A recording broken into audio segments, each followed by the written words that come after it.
Can you pinpoint the 10 security gaps in your attack surface that account for 90% of your risk? It's impossible using a combination of scanners, pen tests, breach and attack simulation tools, and manual processes. But attackers can find your gaps. They perform recon and target the weaknesses with the best return. The Psycognito platform sees your external attack surface the way attackers do, eliminating blind spots. Powered by a global bot network, the Psycognito platform prioritizes your highest risk security gaps, integrates with existing workflows, and reduces operational costs. Visit securityweekly.com/Psycognito. When it comes to web app and API security, the choice is simple. You can choose Fastly's security solution that teams will actually use in full blocking mode, just like 90% of their customers. Or you can stick with costly options that you probably just turn off. You can get Fastly's all-in-one platform that protects apps everywhere they live, however they're built. Or departments can agree to disagree. You can go to securityweekly.com/Fastly to learn more. Or you can just wish you had. Welcome back, everyone, to Paul's Security Weekly. Security Weekly is more than happy. Wait, what is more than happy? Is that like exuberant? I say excited. Exuberant? Excited. Security Weekly is exuberant to announce that we will be at InfoSec World 2021 in person, October 25th through the 27th this year. Our annual partnership with InfoSec World is extra special because we're the same company under Cyber Risk Alliance. What does it mean for Security Weekly listeners and InfoSec World attendees? You will get to see and hear many of the Security Weekly team at the event, and you will save 20% off your World Pass. Visit securityweekly.com/ISW 2021 to register using your discount code. So Neil Yu is the CISO and head of research at Jupiter One, creator of the Cyber Defense Matrix and the Die Triad. He is joined by our very own Adrian Sanabria to discuss why the Cyber Defense Matrix gets great reception. So Neil and Adrian, welcome to this segment. Thanks for having us. Although I think you messed up the title. Adrian had a different title, which I thought was pretty clever. So Adrian, you want to recite the title again? Yeah. So my title was 5x5, Why the Cyber Defense Matrix Gets Great Reception. And the story behind that, I'd always known 5x5 is kind of like I can hear you, you're coming in clear. It had something to do with reception. And the Cyber Defense Matrix is a 5x5 rubric. So I just thought that would be fun for the radio geeks that would get the reference. And I love 3 of the 5 because I'm an app user data guy, so you got me covered, so I'm all good. Actually, that's kind of the one of the basic premises of the Matrix and why it's named the Cyber Defense Matrix. I think back in the day when we all got into this industry, we're like, well, we don't like the word cyber. People had to drink when we said the word. But when we think about the security industry, we all kind of came from different directions. Some of us were endpoint security people. Some of us were application security people. Some of us were network security people. Some of us were information security people, or you could align that against data. Some of us were focused on insider threat and making sure that people weren't a problem, right?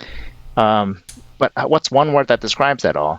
And fortunately or unfortunately, however you want to look at it, the word cyber does describe that all. But when we use the word cyber, we oftentimes forget about those other dimensions or those other asset classes. And so the Cyber Defense Matrix in some ways is a way for me to remember that when we talk about cybersecurity, it does involve all these different facets of our ecosystem. Yeah, and I love the evolution to William Gibson's Neuromancer, I think popularized cyber, and particularly cyberpunk, which I think is a term we should also, maybe we need a cyberpunk Matrix or something like that. But Sunil, I think you did a really good job of breaking this down, because when Paul and I sit down and think about taxonomies and we think about how to categorize topics that we cover on the show, we think about that a lot lately. We do lately. We have been. I think boiling it down to these 5 kind of buckets makes a lot of sense, right? In that, wow, we had like 70, so Neil boiled it down. Well, 25. It's 25 buckets. It's 5 by 5. Yeah, 5 by 5. But I mean, when you think about it, though, devices can include things like industrial control systems and IoT and other things that we break out as separate categories, and we don't know how to roll them the right way. Applications makes complete sense. I mean, I came out of the networking space, so the network obviously is still there. But then I think the ones we forget about sometimes is the data user side of this some days. I mean, when I see the news, we're talking about security operations and incident response and all these really advanced capabilities, but at the end of the day, it's protecting these 5 domains, and how do you effectively protect these 5 kind of areas in a way that maps out to the NIST CSF, and I think you guys have done a really good job of mapping that out.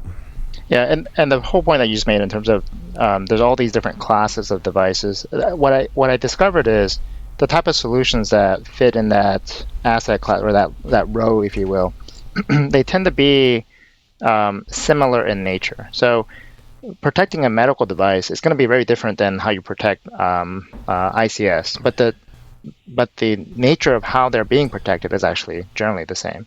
We try to anyway, but the point is that despite the fact that I only have these 5 asset classes, and trust me, I've had many times when I've wanted to add a 6th or a 7th, where you keep going and going.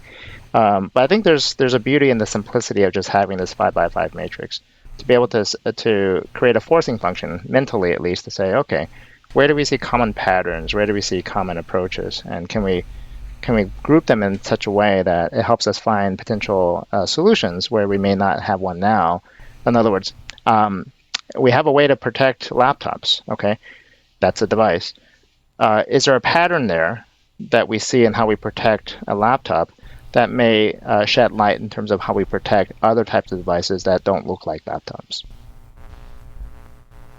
Right.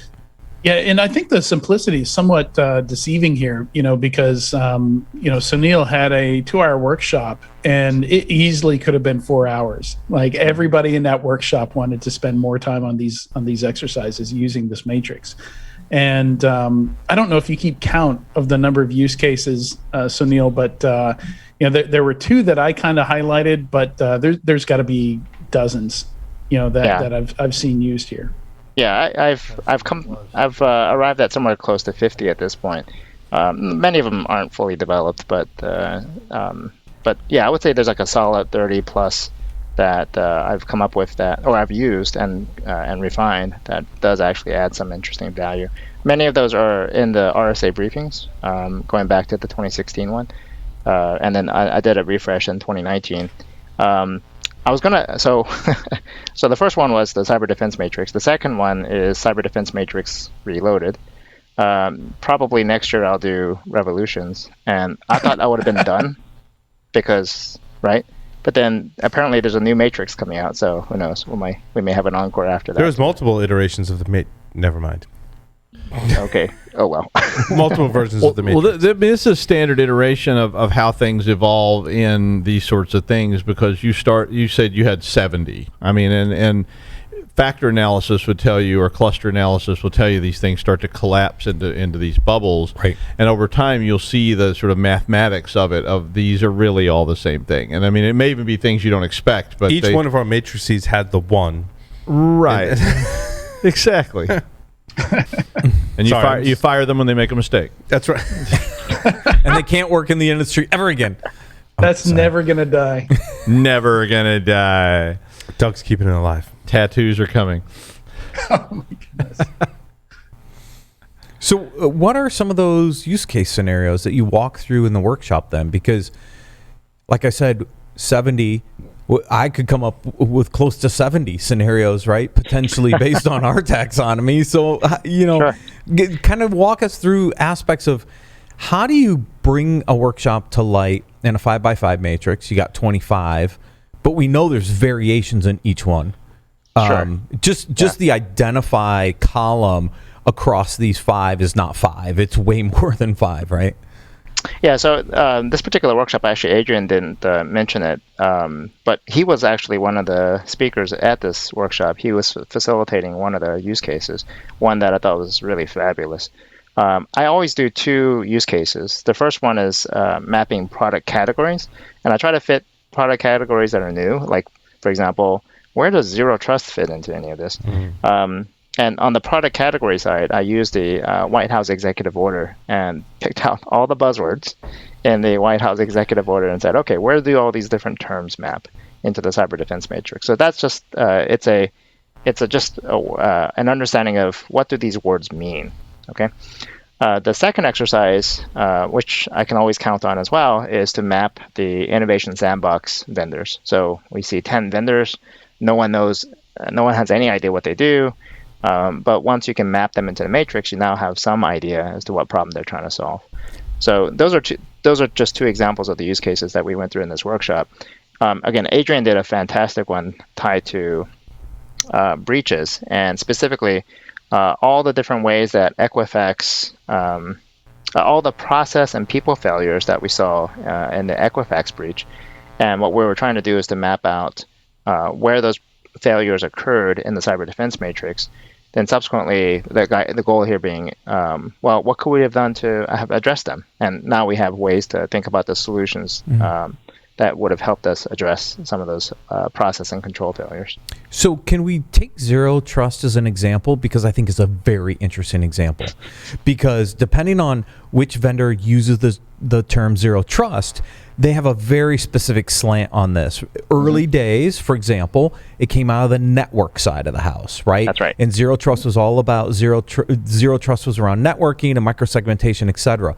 But to me, Zero Trust has to tie in user and application and all these other components. Does Zero Trust map across all 5 of these? But Matt, it also ties into our struggles in categorization of where do you put application isolation?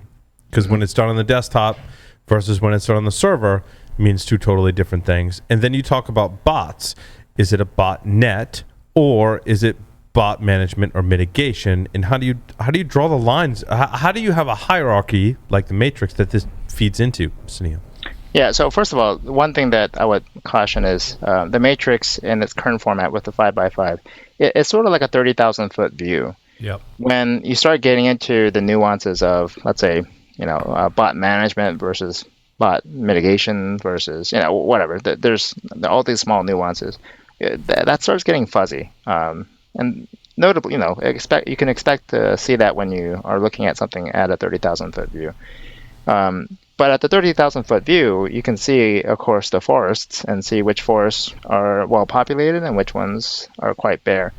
And that's kind of the view that you can get when you look at, for example, the vendor landscape itself. So one of the first use cases I had for the cyber defense matrix was just mapping vendors.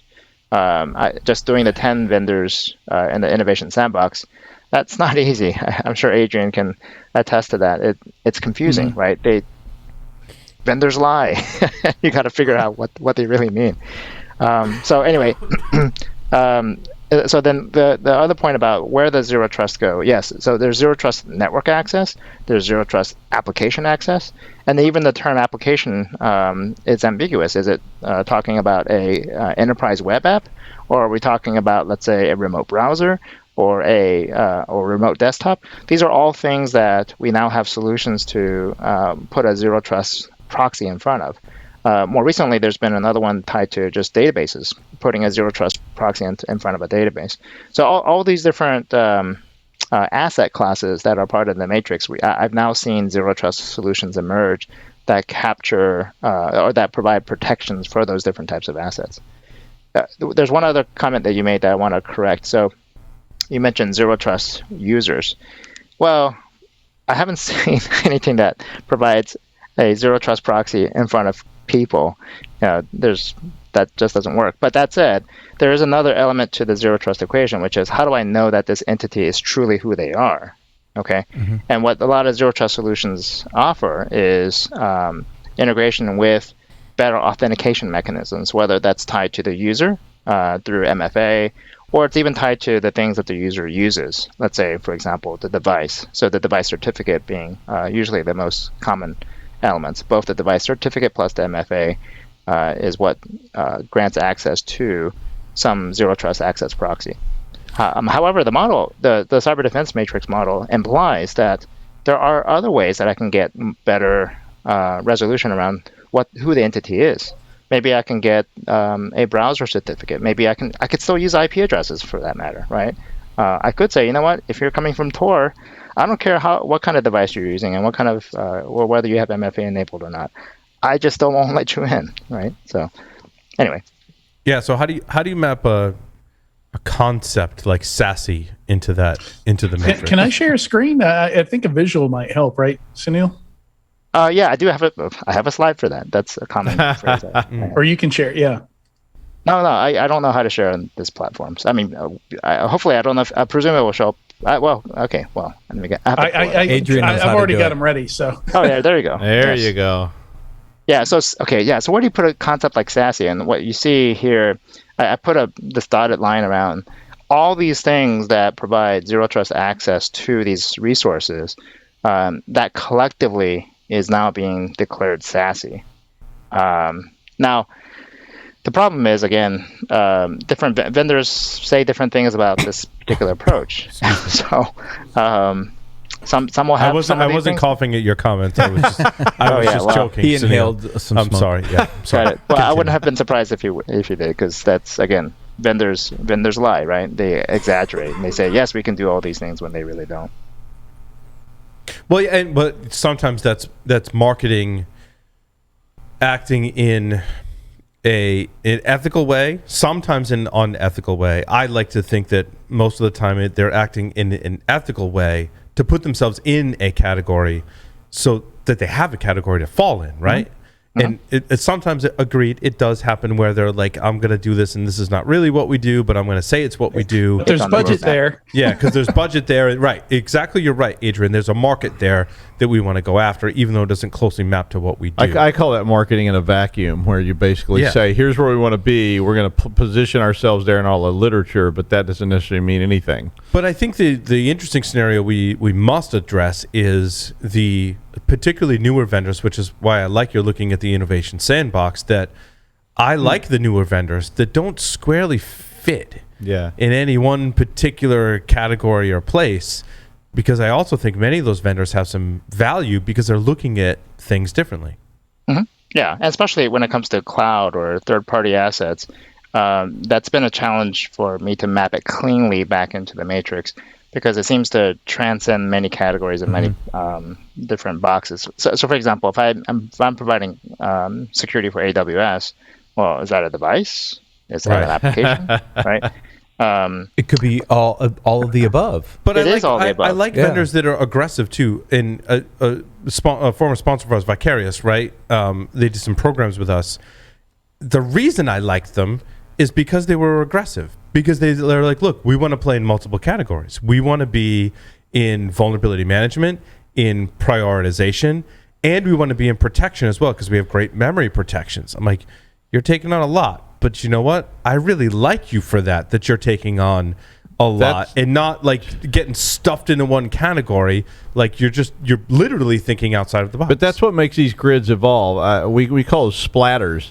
So sometimes you have these nice clusters and things and factor analysis, and they look really clean, but then new stuff starts to happen and it just sort of splatters on the grid, and that's how the grid evolves. So over time you're going to see that grid start to evolve into new grids, because stuff splatters on it and goes, this doesn't fit anything.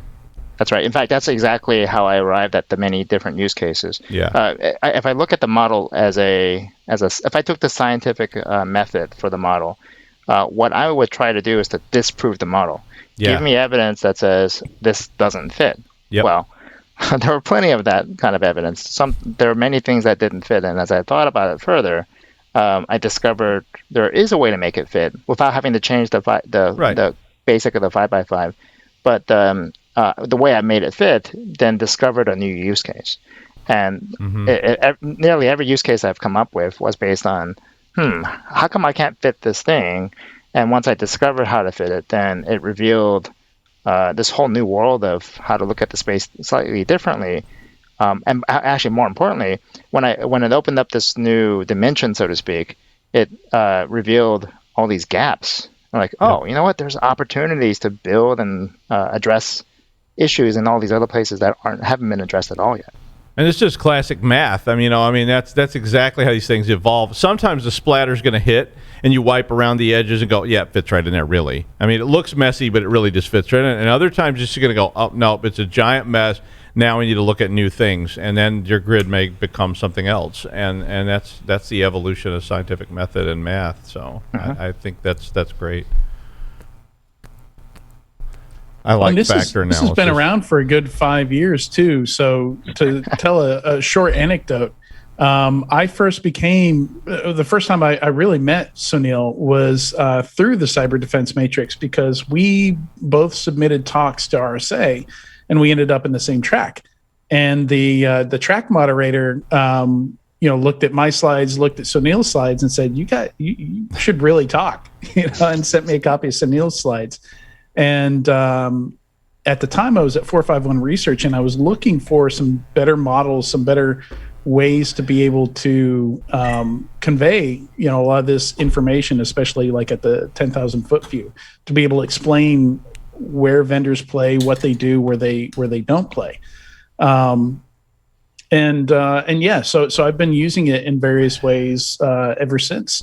And, one of the ways we use it here is when I do a product review, I use the Cyber Defense Matrix in the product review to show where that vendor plays. Mm-hmm. And then when you compare that to another vendor, you can see at a glance, how they might be different at a high level. Yeah. And I thought the previous slide you had up, Adrian, for a second on the mapping of the innovation sandbox. You want me to bring that back? Yeah, can you? Because I think I saw Satori on there, which had made some headlines because they were one of the nominees or winners in the sandbox. Apiro won.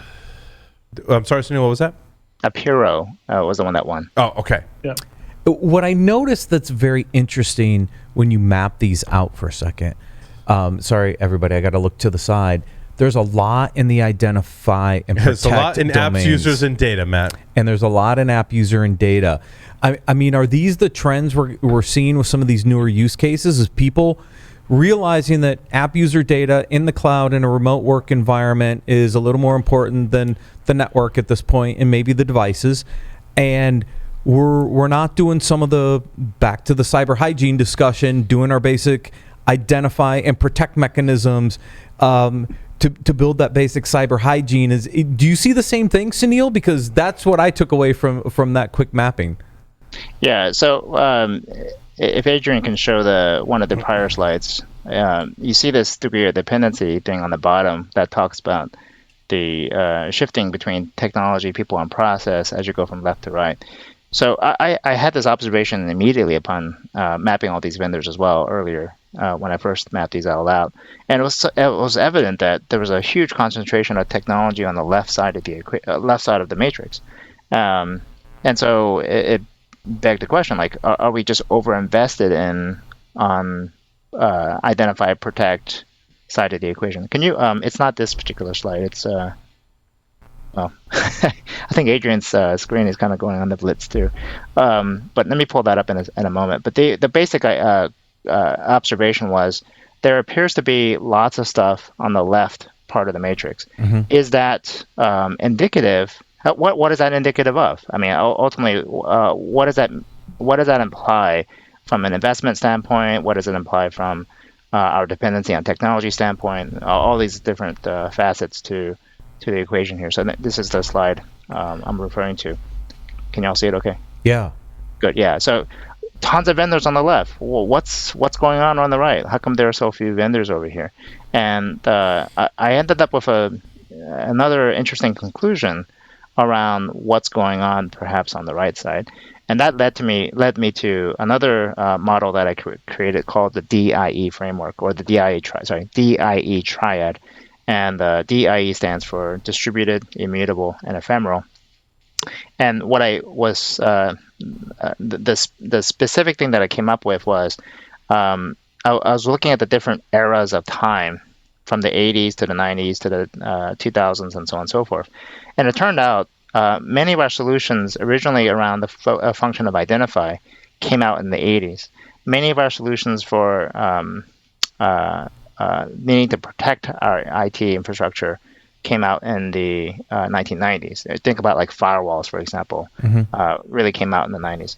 Then the solutions for detect came out in the 2000s. Think like SIM, okay? And then in the 2010s, that's when we had to deal with incident response, and so many response capabilities came out in the 2010s, which then naturally leads to this next stage in the 2020s. and we're not having to deal with recover-oriented problems. Well, what's a recover-oriented problem? Ransomware. Yeah. Right. Ransomware. The number seeing- one. Yeah, right now. It's almost like we're slowly realizing that we can't prevent all the attacks. That's right. So what's the the question I had to ask myself is, what is there? What kind of solution do we need to have for to address the recovery problem? Now you see in here, there's solutions like backup, right? These are all backup stuff. But I realize also that backup is perhaps the old model of doing things. The new model for how we should do recover doesn't look like backup at all. The old model was backup. The new model, I think, is something like iCloud. Now, iCloud, to some, you can look at it as backup. But to most people, they don't look at it as backup. They look at it through the business proposition, the value proposition of, hey, I can get my photos on any device anywhere I want. And not only that, but I'm willing to pay for it, right? Who wants to pay for backup? No one. Who wants to do it? Nobody, right? There's really no business value that's created through backup. It's a contingency. But when you look at recover done in a way that is in this next generation, then it starts looking like iCloud, and it creates business value, and people don't even think of it that way. Is that a kind of? I mean, I was talking about this to some clients about what I was calling persistence of data. So it was almost like, and I loathe to use the word blockchain, but it's almost like the idea of blockchain. So if your data's in enough places at once, that one anomaly becomes like not data. So you've got all this data, it's here, it's there, it's over here, it's in the cloud, it's on the local machine, and so that's the data, and then there's sort of this not data everywhere else. And you can use that instead. I like what you're saying about backup becoming that sort of static backup becoming a like non-entity, and it becomes this persistence of data. Yeah, Mario Platt put it this way, which was he has to answer this question of the question of do I have DR, and his answer is no, I have a distributed system. Yeah, and it's like I mean it's getting at the heart of what you're really asking for. But it has a quality of being distributed. So go back to DIE again. So DIE stands for distributed, immutable, ephemeral. Yep. And my perspective here, to Adrian's point earlier, what we've seen is the failure of protect, detect, and respond. We've seen that happen over and over again. Part of the reason why is because we have so many things to have to protect, detect, and respond to. But if we design instead towards DIE, then it offsets our need for confidentiality, integrity, and availability. So if I have something that's highly ephemeral, okay, like an MFA token where the number changes every 5 seconds, 10 seconds, well, do I really need to worry about the confidentiality of those numbers? And of course, the answer is no. I really like that word ephemeral. It was the word I was trying to think of the other day. I was talking to somebody, I was like, that's the word I wanted, and there it is. I mean, that idea that it's just there and it's everywhere. I'm there. Wow, man. It's there until it's not, man. Yeah. Right. Wow, man, it's like everywhere, man. But it was interesting. You walk through the matrix, 80s, 90s, 2000, 2010s. So 2020 is the year of recovery, right? I mean, with all the ransomware stuff's going on. But yet in Innovation Sandbox, there's nobody really on the recovery side. So has the venture capital investments not really caught up to, like, it's all about recover in the 2020s? That's where It's you like guys a should be fashion spending show. your money? Nobody's actually going to wear that. It's just on the runway, right? But why is that? Like, storage Nobody's is going to wear cheap. trash bags to the grocery store. I know, but I watch just to see if they're going to trip when they're walking down the runway, though. That's why I watch the Innovation Sandbox too. Because we're seeing, but the other thing that kind of prompts me for is because those technologies are long in the tooth. On the identify side, we're seeing a resurgence of new identify technologies to replace the old technologies from the 80s, and there's another cycle that's coming through. I just don't. My concern is, if there's no investment on recovery, we keep doing the same variations of the old stuff. But it needs to be a balance. But it needs to be a balance. You have to be strong in backup and recovery, but you also need to be strong in your detection or protection and detection, right? So that you're protecting as much as you can, detecting as much as you can, and like if worst comes to worst, you can do the backup and recovery. So like you got to balance all of those things in your program, Sunil. Yeah, so I think it depends. Not exactly. Balance is correct, but in the right type of way. So when I think about what needs to be CIA'd, okay, those are our pets, what we consider to be our pets. It's the server under your desk, right? Then there's a whole bunch of things that are cattle in the cloud native parlance. Cattle are things like Kubernetes, it's Kubernetes, it's containers, it's Lambda functions, and those are all built to DIE. All right. If we want to do the protect, detect, and respond, they need to be applied. They are applied to our pets. We don't want our pets to die, right? But the problem is we just have way too many, and so we have an obligation to protect, detect, and respond to all those pets. And anytime one of those pets gets run over by a car, I mean, we're going to have a bad day. So in the future, in the 2020s, as some of these pets get run over, as your Exchange server gets compromised, we have an option. Do we recreate this pet again, where we have really no core competency in running an Exchange server, okay? Or do we go over to Office 365? That is much more like cattle and less of a pet. I ran into this situation at home, Sunil, where my neighbors took down a whole bunch of trees, and I did too, which I think contributed to this problem, right? I don't know if that relates to cybersecurity. It'd be interesting to explore that angle, right? But basically, we had a groundhog. So wait, you just removed part of your perimeter. It's the dissolving perimeter. I just tied it in. We dissolved some of our perimeter, therefore we had more Excellent threats. metaphor. One of these threats is a groundhog, and I was like, well, that's a nuisance because the groundhog isn't paying rent, and they're digging holes underneath all of my sheds. I'm like, therefore, it's like cattle. Like, it's got to go. Until such time, my family gave it a name, and our groundhog was called Jerry. Pet. And then we started and I fell victim to this too, because I'm like, Jerry's kind of cute now. Like, we feed him carrots, and I can see him going in the yard, and he's eating the carrots. And I'm like, he's really cute, and like he's kind of right now he's kind of harmless, right?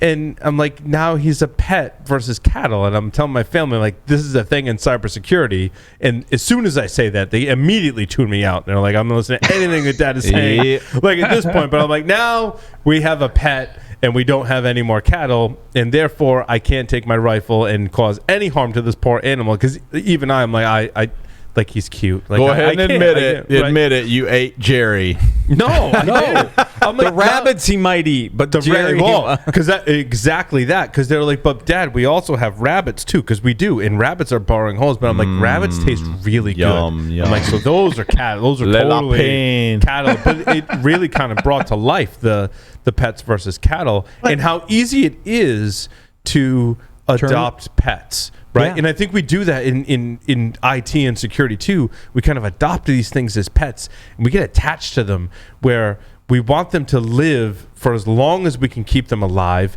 But then we also have to protect them in that same way. Because now I'm like, wait, if Jerry's a pet, if there are other threats against that pet, I now have to defend not just my kids and my own dogs that are already pets, but now there's other new pet as well. Like, we can only defend so many pets. And that's how you get Terminators. Yeah. No, that's how you get Terminators.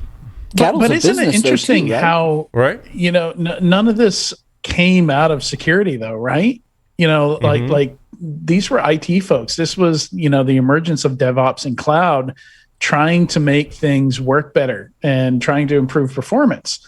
And they end up with something that's actually really useful for security as well. Like none of the DIE is anything we invented. And I've often argued that DevOps has done more to advance security in the last decade than anybody. It's that emotional detachment that I think many, myself included, struggled with the pets versus cattle thing. Is that traditionally Everything in that studio is named. right. Everything has a name, and I want to name it, and I want to keep it as a pet. And when we looked at things like containers and cloud native services, and so you mentioned Lambda, that these are very ephemeral things that you really don't care about as much, because you're just going to rebuild them and restart them, and that's but they may turn into change. pets, because we do tend to push towards the static. Yeah. So we want things that we are comfortable with to persist, and we don't necessarily like, this is the pets, and we're not comfortable with the things that are cattle, because they're new or they're different or we don't understand them, and so but they slowly evolve into pets. But it goes back to my conversation with Ed Scotus, though, when I believe it was after we stopped recording, and he said he was talking to Marcus Random, and I think I remember this analogy that Marcus had was that, software's like that iceberg, and the problems that we see are only the things that emerge above the water, and underneath is all that legacy stuff. And he's like, guess what? We're kind of glomming things on to that iceberg underneath the water, and like building up that pet above, below rather, that visibility layer, and building this thing that we have to take care of.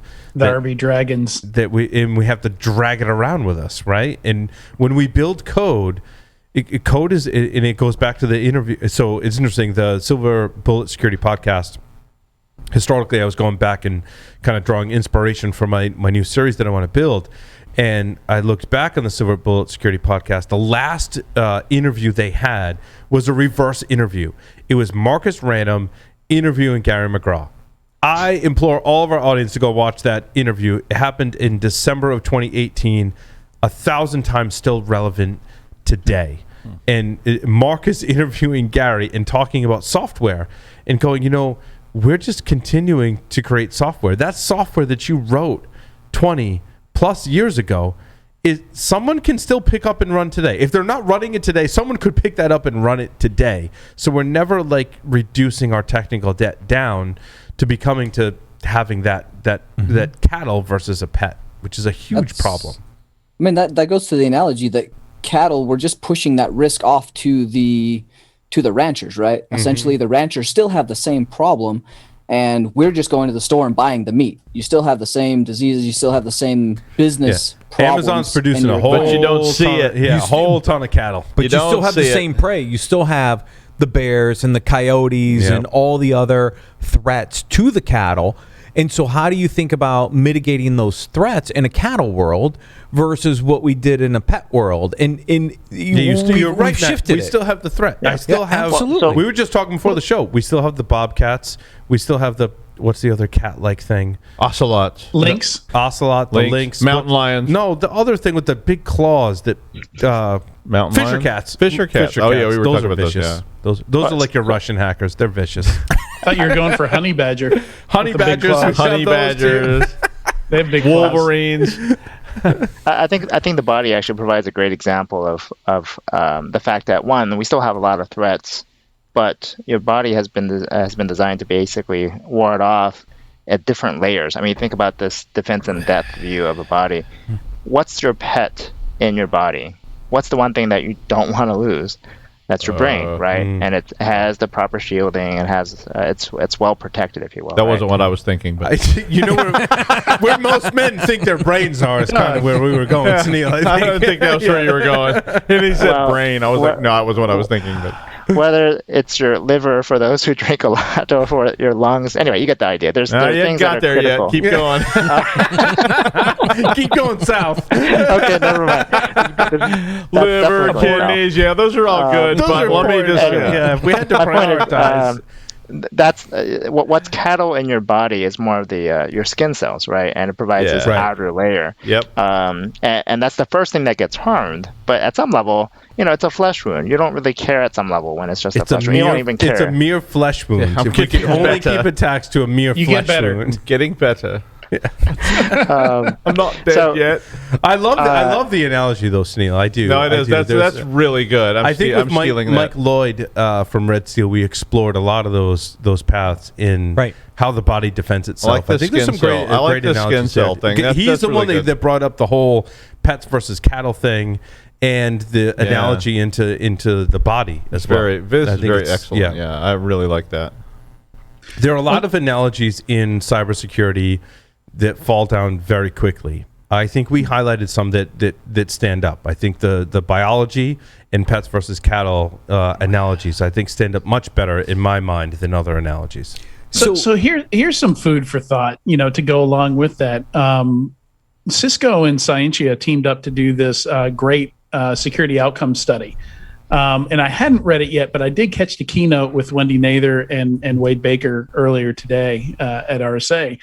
And they put together this outcomes matrix of, like what activity that security does results in the most positive outcomes. And I couldn't think of two better people, Adrian, just to comment on that, because you said Wade Baker and Wendy Nather in the same sentence. It was great. If there were ever two people I'd want to see give a talk together, it would be those two people. Yeah, and it's a double-blind study. Like there's no, Cisco, we want to sell you stuff inserted into here whatsoever. And the number one thing that pops up is proactive tech refresh.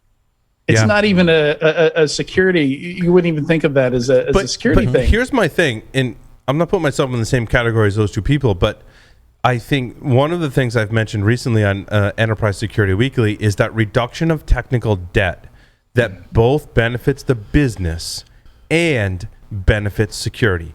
If we can position ourselves to be like, look, if we update this technology and we're able to move faster and reduce our technical debt, not only do we be more secure in doing that, but the thing you want to bring to the board is we're going to be a better competitive player in the market because we're doing a better service to our customers. Yeah. This was brought up in the light of industrial control system security, where I was like, the power companies and utility companies want us to use less resources. They want us to use less of their product, right? And how do we motivate them to reduce their technical debt and provide a better service to their customers, where the electric companies, like, we want you to conserve on your power bill and use less. Put that aside for a moment. Think of every other business out there that wants to turn a profit, generate revenue, and make a profit. They want their customers to have a better experience, have better technology that ties into reducing your technical debt to overcome those issues, to provide a better service to your end users. That benefits security greatly. Greatly.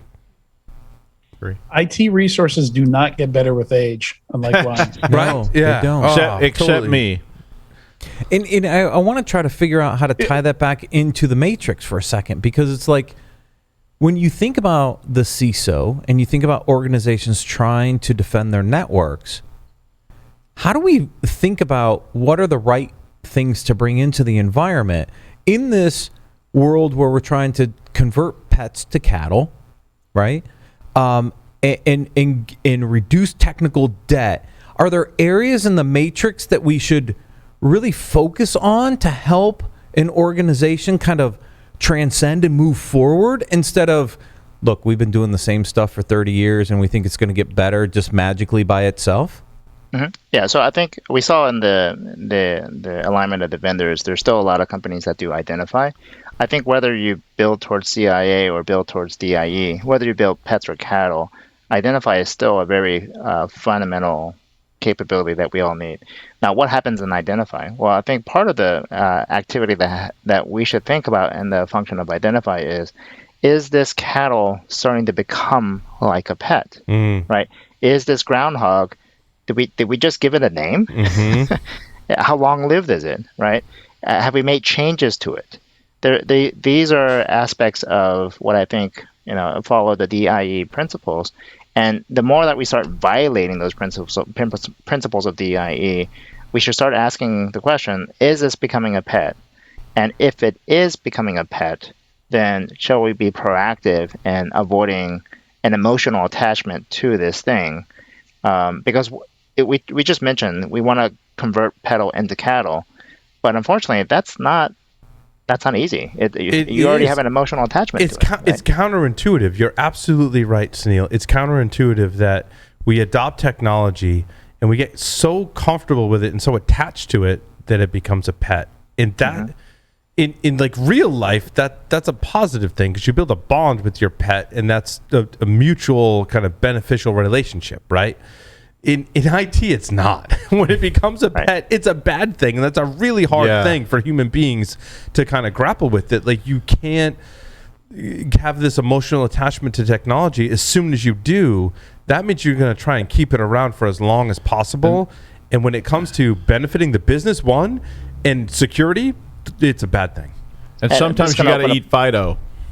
I mean, it's tough, but sometimes, it's like it's me or you, buddy. And I'm sorry, but I mean, I went through. That's really dark, Doug. I know it's dark, but I mean, really I've had that experience with like actual technology where you actually have to sit down and say, I'm sorry, buddy, but it's time to go. But you've described exactly that, Doug, where you've had to turn off the VAX. I know. It was a PDP-11. Right. PDP-11. I had to go down and cut the padlocks off the thing and pull the bus bars. And it was sad. There was an emotional attachment. It was literally an emotional attachment that felt like losing a friend. And I have actually had to do the lethal injection with the pet before. It was like it's time. Yeah. Right. And it was incredibly powerful. And I actually was equating that to turning off the PDP-11. I agree. But the PDP-11 needed to be turned off. I mean, it really, really needed to be turned off. And but I still hold. I mean, it was the birthplace of Unix, and we all hold a special attachment. I didn't want to turn it off. I wanted to take it home with me and nurture it and put drops in its eyes for the next 10 years. But I had to turn it off, and it really, really sucked. And I think we get into those models all the time. We're comfortable. We feel good about it. We've got this thing that sits on our lap, and it's comfortable, and it says, I know you're Windows ME, but I know you're my enterprise Java application. Well, yeah. And I love you, and I love all of your classes. You're right. I hit Windows ME with a hammer, so it was just like, I'm sorry. Windows ME is that. Yeah. Java is the harder thing to let go of. It is very hard to let go of these things, and we get comfortable with them, and we revere them. And we feel good about them because they make us feel good about ourselves. And then when it comes time to put them down, it is really, really hard to do. And I mean, so the PDP-11 thing was still I identify with it. And I think a lot of us identify with that. If you've ever written an application, it could be a really small shell script somewhere, or it could be a huge application. Yeah, you've put so much time and effort into developing that. It's hard to let go. But what we're saying is, from a business and security perspective, you've got to let these things go. I think part of the problem, and actually one of the taglines that I put out in that presentation I gave the same year that Sunil introduced the Cyber Defense Matrix, was plan to ditch before you hitch. Yep. And the idea being before you engage with a product, and there was a little like subtitle that said "not marriage advice."